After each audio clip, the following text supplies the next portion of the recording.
Doctor Gustavo Modesto de Marchi, ¿cómo calificaría usted a los procesos que se están llevando como consecuencia de los hechos de los años 70?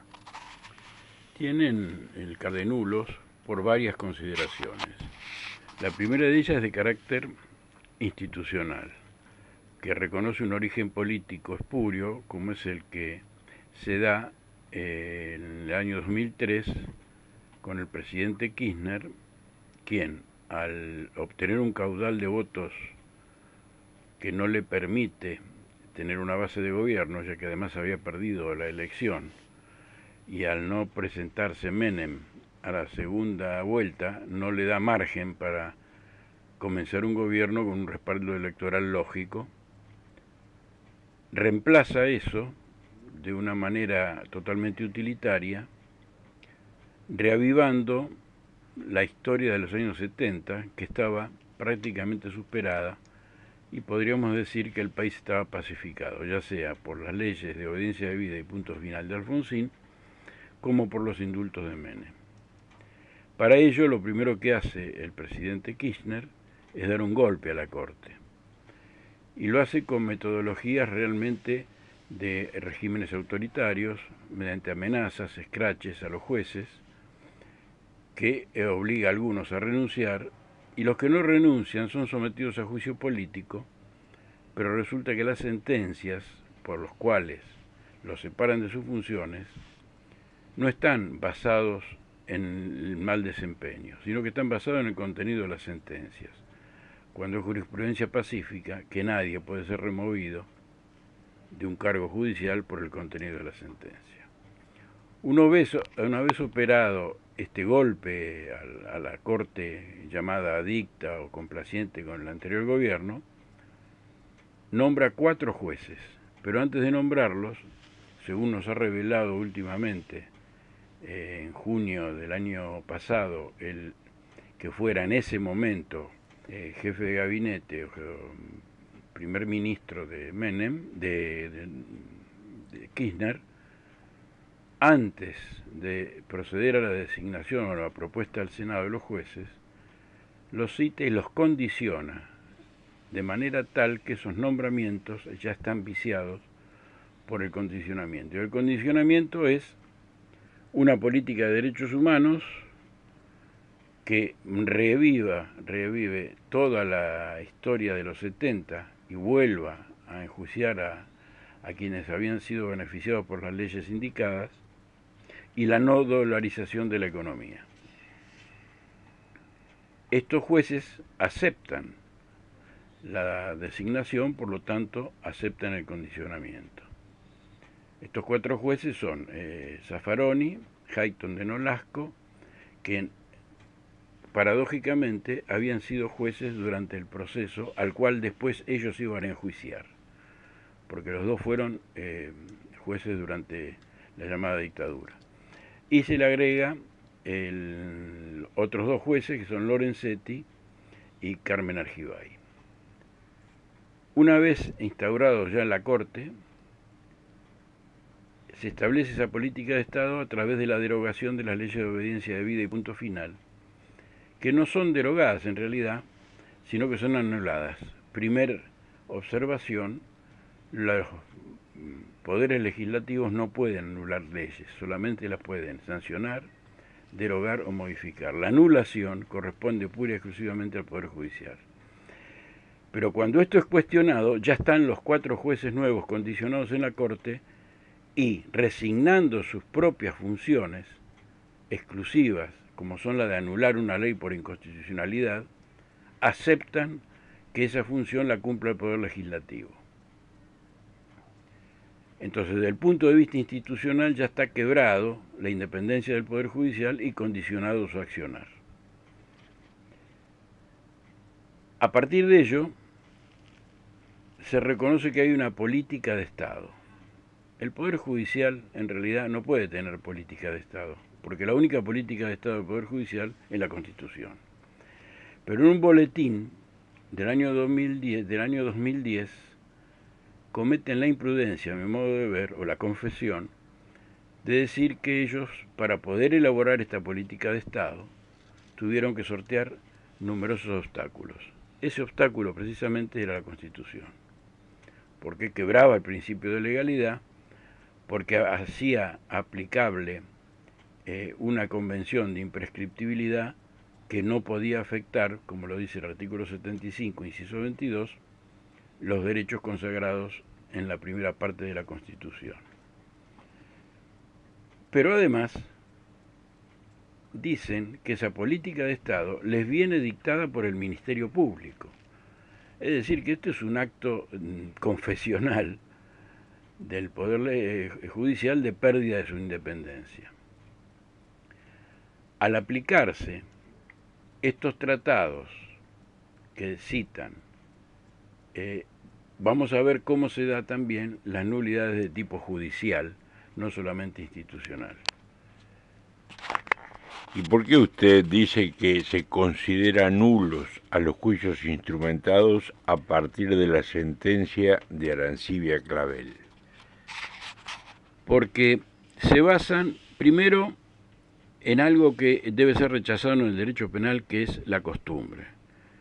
Nosotros, con la escuela de Carneluti italiana, nuestra cultura jurídica y judicial es que la ley debe ser escrita, estricta y cierta, lo que significa rechazar la costumbre como fuente de tipificación de una conducta para ser luego penalizada. Además, al ser estricta, no permite analogías, y al ser cierta es que tiene que haber una tipificación concreta de la conducta que luego va a ser sancionada. Cuando la Corte empieza con los argumentos de las costumbres inmemoriales, nos está diciendo que está violando la máxima de la legalidad, o el principio de legalidad, pero además alude a una conducta sancionatoria inmemorial que realmente no puede ser verificada. En cambio, el principio de legalidad sí simplemente puede ser verificado desde el derecho romano.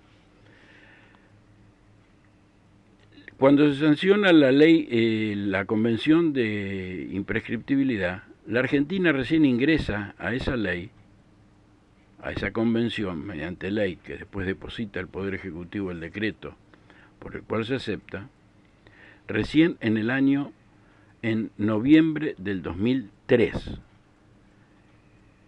Si nosotros tenemos en cuenta que la Convención de Viena, que es la convención que reglamenta la vigencia de los tratados, en su artículo 64 dice que las convenciones rigen a partir de su sanción, aducir la imprescriptibilidad de los delitos cometidos que se hubieran podido cometer en el año 70 es totalmente contra del tratado internacional. Pero el Tratado de Roma afianza esta postura que yo le estoy diciendo, ¿no?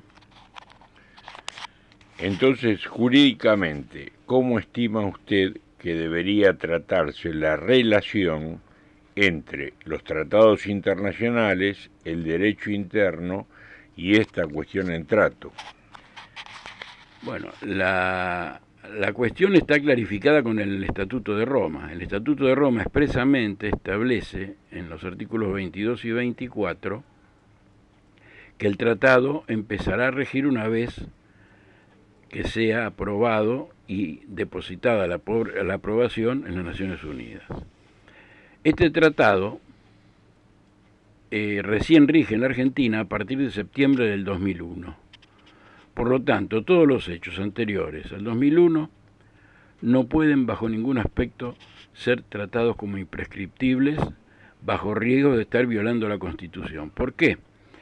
Porque estos tratados se incorporan a la Constitución en la reforma del 94 bajo la advertencia de que constituyen ley suprema de la nación siempre y cuando no alteren, menoscaben o nieguen los derechos establecidos en la primera parte de la Constitución, que es la Declaración de Derechos y Garantías que van del artículo 1 al 35. Entre ellos, dos artículos que estarían siendo violentados. El artículo 18, que establece el principio de legalidad y la irretroactividad de la aplicación de la ley penal, y el 27, que es de neto corte alberdiano, porque promovía en las bases Alberdi el trato con las naciones extranjeras frente al aislamiento que sufría la Argentina en 1853, diciendo que podrá realizar todos los tratados con las potencias extranjeras, pero sin alterar el derecho público argentino. Y el derecho penal es derecho público. Eso se sostiene después en el artículo 75, que aprueba los tratados internacionales con la salvedad de que no pueden ser alterados o menoscabados los derechos ahí establecidos.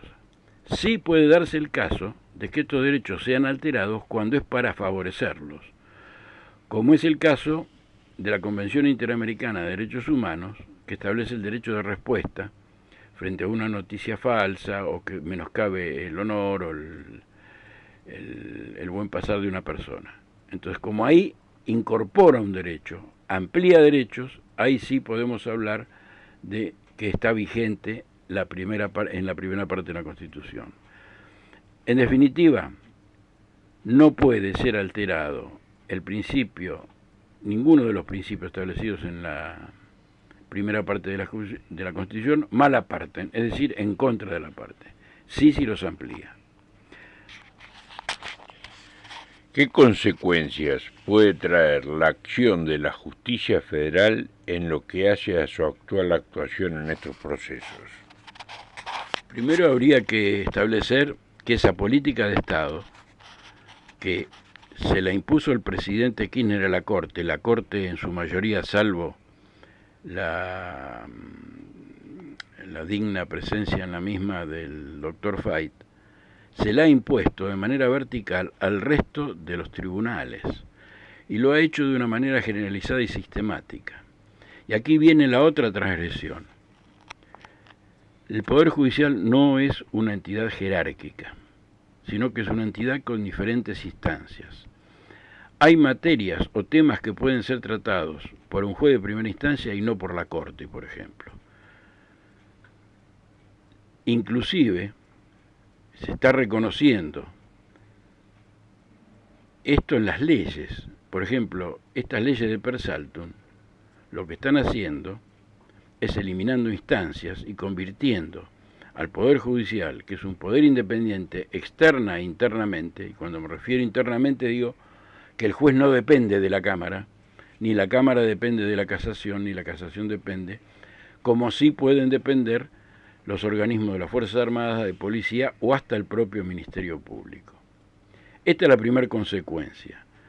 Por lo tanto, aquí, al aplicar esta política de Estado violatoria del principio de legalidad, se da como consecuencia de ello el encarcelamiento de personas, ya sea por prisiones preventivas o por sentencias condenatorias, en contra de los tratados internacionales.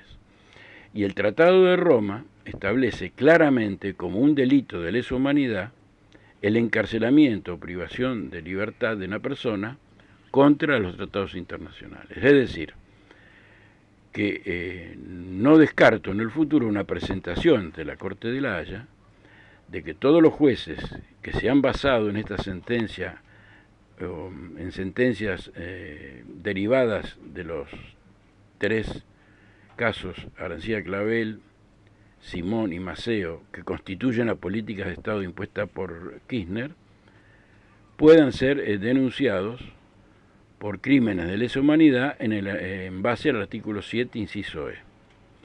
Pues una cuestión que está latente y que puede ser ensayada en cualquier momento, porque no se podría agotar la vía interna, porque los primeros que hubieran cometido este delito serían los miembros de la Corte menos el doctor Fait. Por lo tanto, el requisito de agotamiento de la vía interna no sería necesario y así lo establece el estatuto, el reglamento del estatuto para que intervenga la Corte. Previamente, por supuesto, habría que hacer la denuncia ante la fiscal, que en este caso es la señora Besouda.